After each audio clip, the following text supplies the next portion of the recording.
नमस्कार, take legal S4 channel पर आप लोगों का फिर एक बार स्वागत करते हैं। साथियों, आज हम आप लोगों के सामने इस वीडियो में सहारा से भी विवाद की संपूर्ण कहानी और किसकी गलती और किसकी कमी के बारे में संपूर्ण जानकारी देने जा रहे हैं। कृपया आप लोग वीडियो को पूरा देखें और सहारा से भी विवाद का मुख्य जड़ जानने का प्रयास करें। साथियों, एक कहावत है, जाके पैर न फटी बिवाई वो क्या जाने पीर पराई।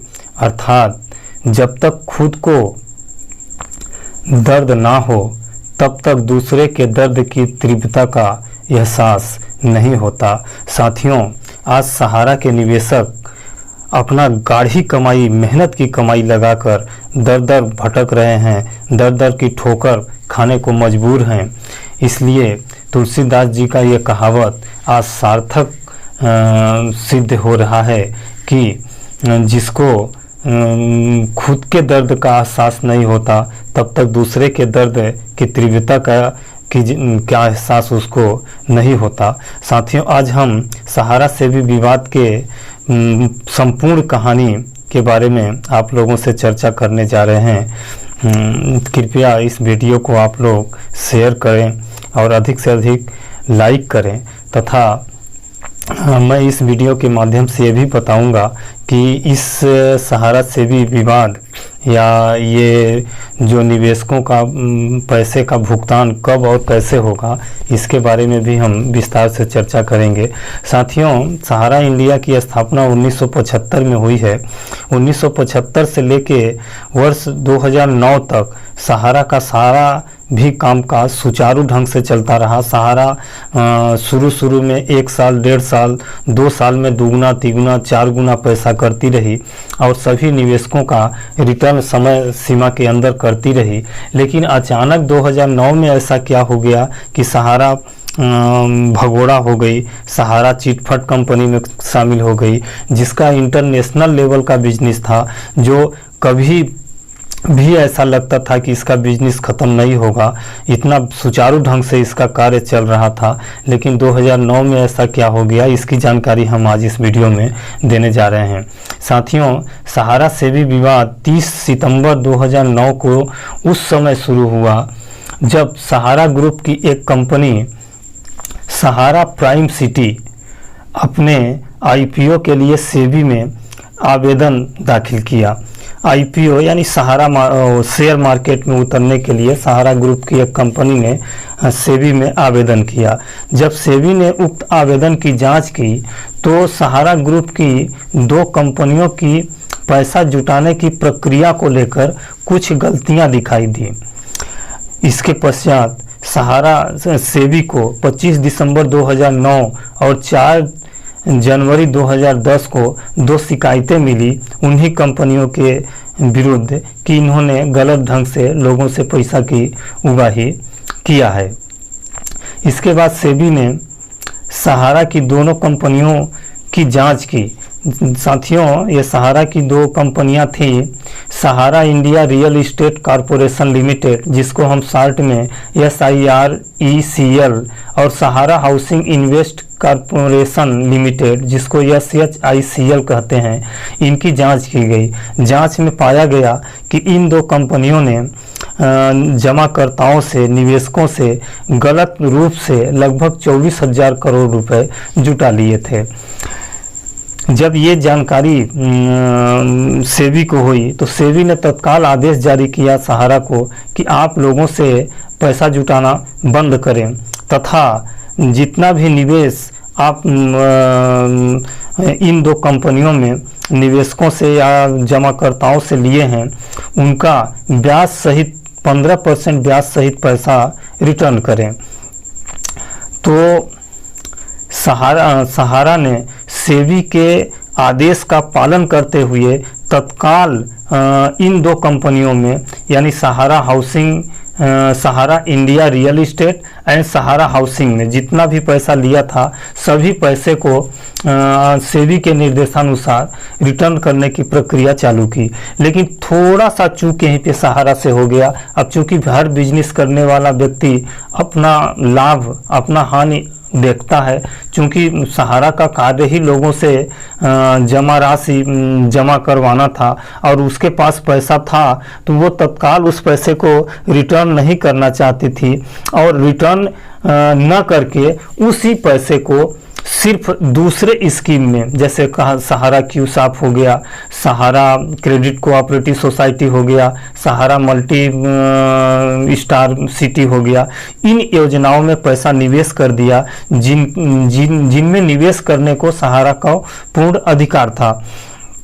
अब यहाँ पे होता क्या है साथियों कि सहारा इंडिया ने सिर्फ एक बार ही पैसा लिया और उसी पैसे को कन्वर्जन के माध्यम से दूसरे स्कीम में जमा करवा लिया। जिन दूसरे स्कीमों में पैसा सहारा इंडिया ने जमा करवाया लोगों का, उन जमाकर्ताओं से पैसा वो सहारा इंडिया रियल इस्टेट और सहारा हाउसिंग के नाम पर लिया था। उसी पैसे को फिर सहारा क्यूसाप, सहारा क्रेडिट कोऑपरेटिव सोसाइटी अन्य स्कीमों में जमा करवा लिया, लेकिन सहारा को हार्ड कैश इन स्कीमों का पैसा नहीं मिला, सिर्फ कन्वर्जन हो गया, माने बॉन्ड का कन्वर्जन हो गया। जो पहले सहारा इंडिया रियल इस्टेट कॉरपोरेशन के नाम से था या सहारा हाउसिंग इन्वेस्ट कॉरपोरेशन लिमिटेड के नाम से था, उसका भुगतान दिखा के उसी पैसे को सहारा क्यूसाप या सहारा क्रेडिट कोऑपरेटिव सोसाइटी में जमा करवा लिया गया। इस तरह से सेबी के आदेश का तो पूर्ण रूपेण पालन हो गया। सहारा ने लोगों से पैसा जुटाना बंद कर दिया और सेबी के आदेशानुसार लोगों का जमा धन भी 15% ब्याज के साथ रिटर्न कर दिया गया। अब उस रिटर्न पैसे को जो जिस स्कीम में ये लेने के लिए अधिकारी थी उस स्कीम में जमा करवाया, तो ये कोई गलती तो नहीं हुई, लेकिन फिर अदालती प्रक्रिया चालू हो गई। अदालती प्रक्रिया चालू होने के बाद सन 2012 में माननीय सुप्रीम कोर्ट ने आदेश दे दिया कि आपने जितने भी लोगों से सहारा इंडिया रियल इस्टेट कॉरपोरेशन और सहारा हाउसिंग इन्वेस्ट कॉरपोरेशन में जितना भी पैसा जमा कराया है वो पैसा सेबी सहारा रिफंड खाते में जमा करें। अब चूंकि सहारा के पास पैसा तो था नहीं, उस पैसे का निवेश अन्य स्कीमों में हो गया था, लेकिन फिर भी सुप्रीम कोर्ट का आदेश था। उसी आदेश के तहत सहारा प्रमुख सुब्रत राय जी की गिरफ्तारी हो गई। वो लगभग 2-3 साल तक जेल में भी रहे।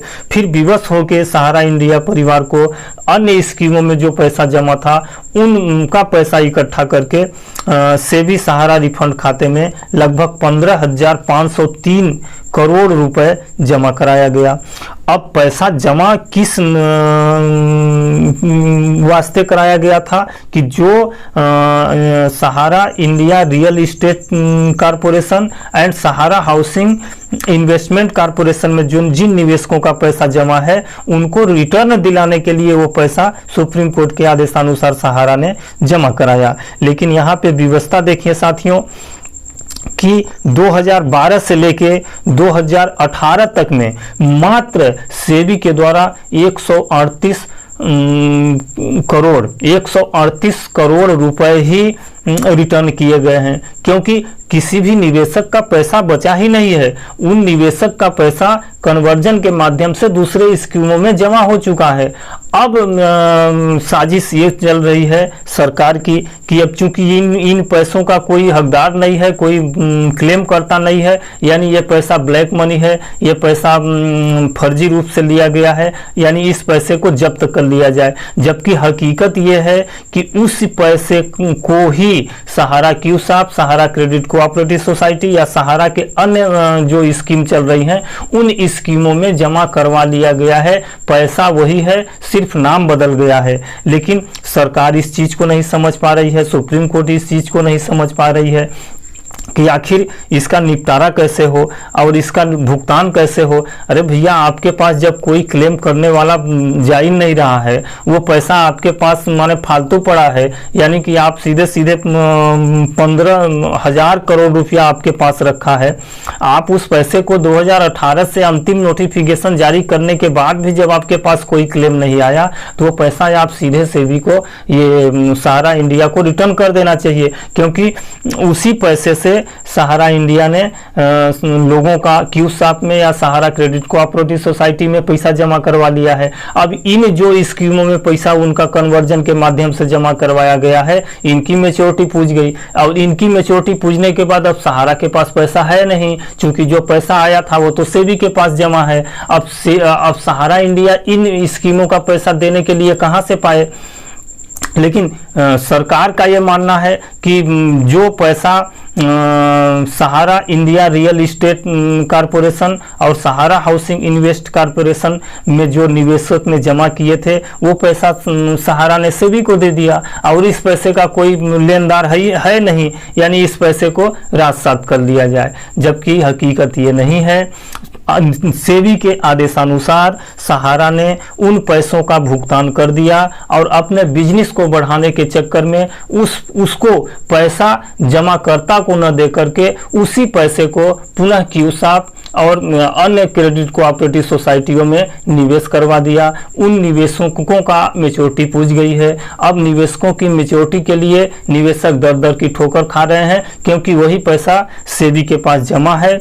इसलिए हम माननीय भारत सरकार से ये निवेदन करते हैं कि आप इसमें तत्काल पहल कीजिए और पहल करते हुए सेबी को आदेश दीजिए, तत्काल आदेश दीजिए कि आपके आदेशानुसार सहारा ने जिन दो कंपनियों में गलत ढंग से पैसा जुटाया था उन पैसों का भुगतान कर दिया है और इसके प्रूफ स्वरूप आप सेबी के कार्यालय में लगभग 127 ट्रक रसीदें भी भेजवा दिया गया था सहारा के माध्यम से।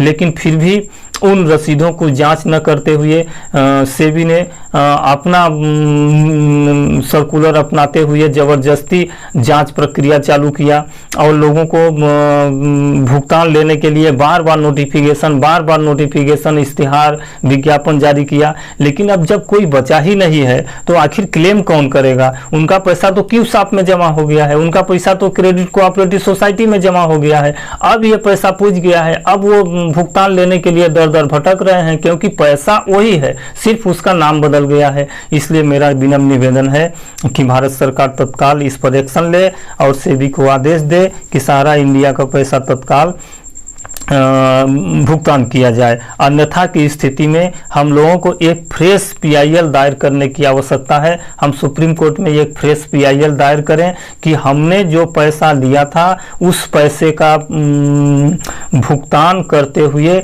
उसका पुनर्निवेश सहारा क्यूसाप या सहारा क्रेडिट कोऑपरेटिव सोसाइटी में कर दिया है और उस क्यूसाप या सहारा क्रेडिट कोऑपरेटिव सोसाइटी का भी अब मैच्योरिटी पूछ गया है। क्योंकि ये पैसा सहारा के पास नहीं रह गया, इसका पैसा सेबी के पास जमा है, अतः सेबी तत्काल सहारा को पैसा रिटर्न करे ताकि सहारा इंडिया क्रेडिट कोऑपरेटिव सोसाइटी या क्यूसाप आदि स्कीमों में जो पैसा जमा है उसका भुगतान कर सके। जी दोस्तों नमस्कार। कृपया वीडियो को अधिक से अधिक शेयर करें और लाइक करें। कृपया चैनल को भी सब्सक्राइब कर लें। हम सहारा से जुड़ी हुई